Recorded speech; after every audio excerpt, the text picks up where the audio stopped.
Before you go, I need to show you something. Bruce Wayne isn't dead. I'm just fine. These videos are not for children. If you are a children, then piss off. Hey there, I'm Infuso. I'm that guy you never heard of before, talking about this thing that you've never heard of before. YouTube is a strange, strange place. The title of this video does in fact read Forgotten, but realistically, I kind of feel like that sounds like a lie, because most of you probably never knew about this show to begin with. And I don't blame you, because for a long time, I didn't even know about this show to begin with. I remember one time while walking down a toy aisle while filming, that sounds bad, but there's context there, I assure you, when I saw a bunch of figures for something called Beware the Batman.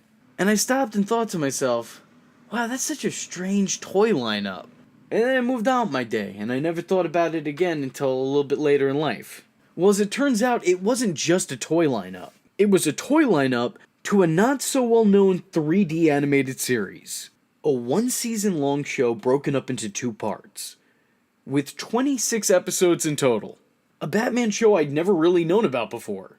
So naturally, I was hyped. And then I started watching the show, and, you know, let me try and start out with some of the more positive aspects. I want to say this animation is really impressive, especially for something that was made in 2013. But then again, I'm not an animation expert. You know, so my opinion means, jack shit. But I do appreciate the way this looks. But at the same time, the visuals almost seem wasted when it's for such bland material. And also, while I'm a fan of the animation of the show overall, I'm not necessarily a fan of the style and design of some of the characters. Batman looks like something out of a bad DeviantArt account. Alfred looks like a James Bond villain's henchman. Though they did do a good job on Commissioner Gordon, I will give them that. That was good. The voice cast I guess I like for the most part, but I can't get a feel for the tone of the show that it's trying to set. I mean, some of the actors seem like they're trying to deliver their lines normally, like very, very seriously and intensely. But then there's other actors who most notably voice the villains, and they're acting 1960s camptastic. And when I say I like the voices of the characters, that's what I mean. I mean, I like the sound of their voice. For example, I could totally get how someone could hear the voice actor of Bruce and then think, oh, hey, that's Batman. But the way he delivers his lines can sometimes go past stoic and just get all the way to robot. I personally don't think there's any real standout performances here. Again, I can't really say anybody is terribly miscast or terrible, but I don't think any of them sound like my first choice in any of the roles.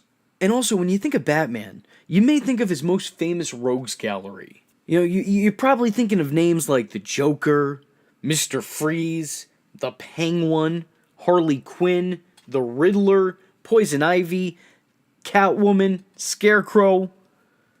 And this show gives you none of them. I mean, to its credit, Two-Face does show up at one point in time, as does Ra's al Ghul and Killer Croc, so they do have some names. But this show really tries to showcase the Z-list of Batman villains.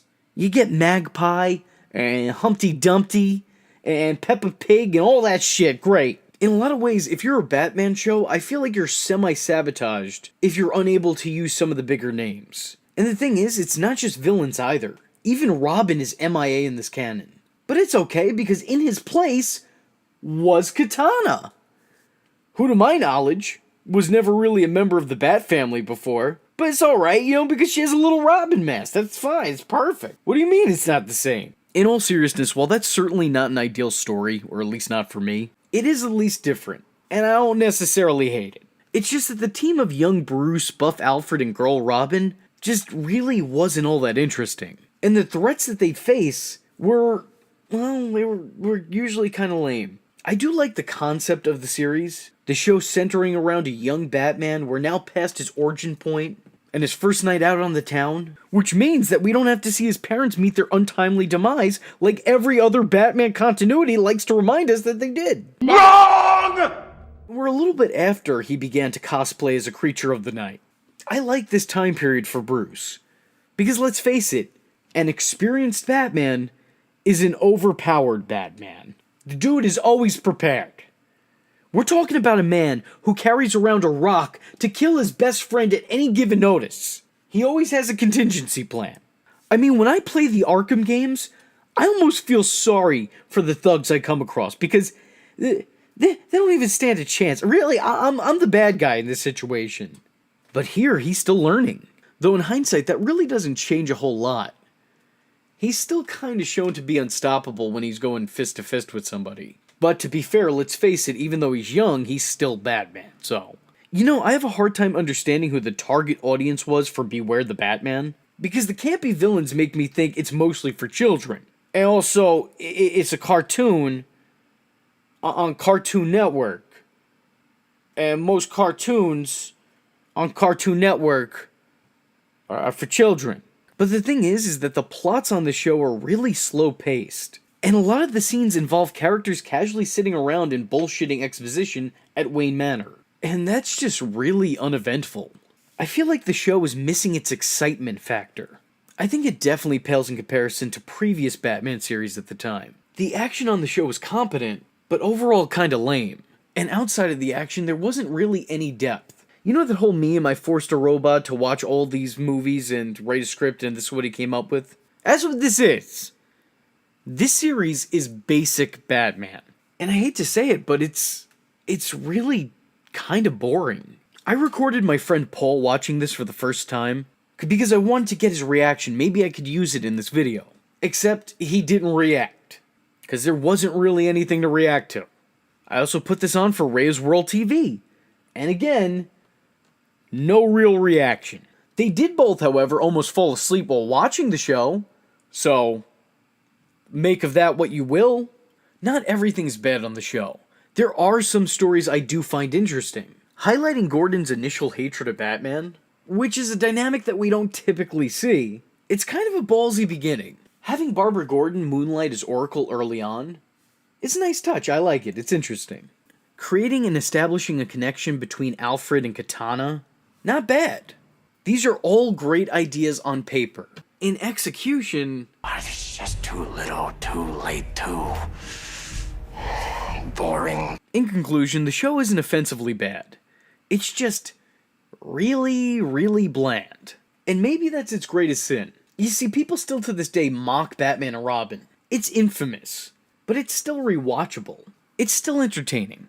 Granted, maybe not for the reason that it was intended to be, but it still is. Beware the Batman is not rewatchable.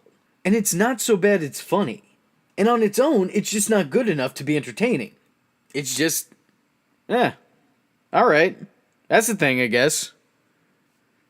What else is there? I'm the Clown Prince of Crime, and that was the Prince of Personality, the Infuso. Or so he says. So if you like the words that came out of his mouth hole, and you too want to become a VTard, don't forget to like and subscribe. Follow the man on Twitter, because it's not stalking if it's on the internet after all.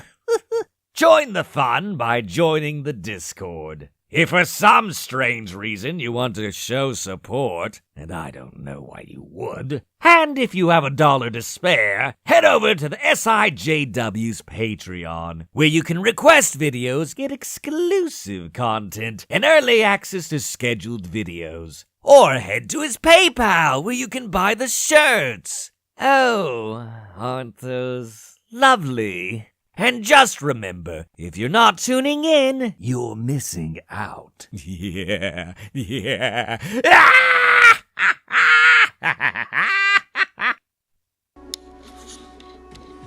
Hey.